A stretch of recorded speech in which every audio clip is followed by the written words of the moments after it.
Li bajarê Amêdê pêşengeh bi navê El Cezîrê a zanyarî û teknolojîk hat vekirin. Pêşengeh ji aliyê şaredariya bajarê mezin ve li bir cênbedena Amêdê hat vekirin. Di pêşengehê de robot û dahanên ên beriya niha hatine çêkirin û bi têkilbûna gradên nûjen hatine çêkirin hatin nîşandan. Pêşengehê de seyareyek a difir jî hebû. Pêşengeh balawelatiyan gelek kişand û di nava sê rojan de 20,000 mirov serdana pêşengehê kirin. Pir alaka nîşan didin, pir kêfxweş bûne, inanmış zî nakin dibe ki wan salan çawan vana düşünmüş kirine hatiye bîra wan.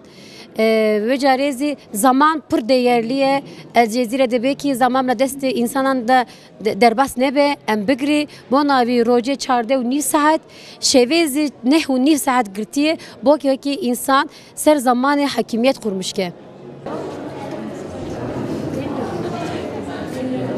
El Cezîrê mirovek zanyar a cara yekem ên ku robot çêkiriye bûye û di dema artuqliyan de û di dema hin şaristaniyan de di navbera çemê Dicle û Firatê de li xaka Mezopotamyayê de jiyaye. Li gor hin îddayan ji Cizîra Botan bûye. Endezyarek jîre.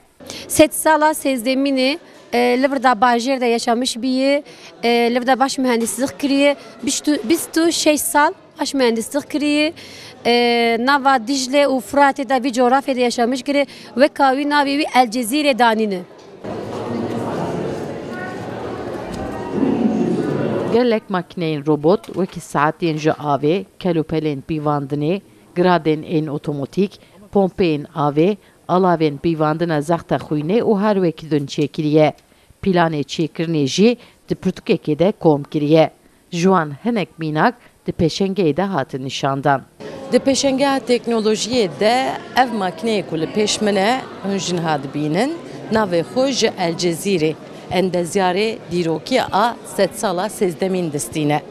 Ev makine seyareye lêbelê difir jî. Sevda Kaplan, Kurdistan TV, Amet.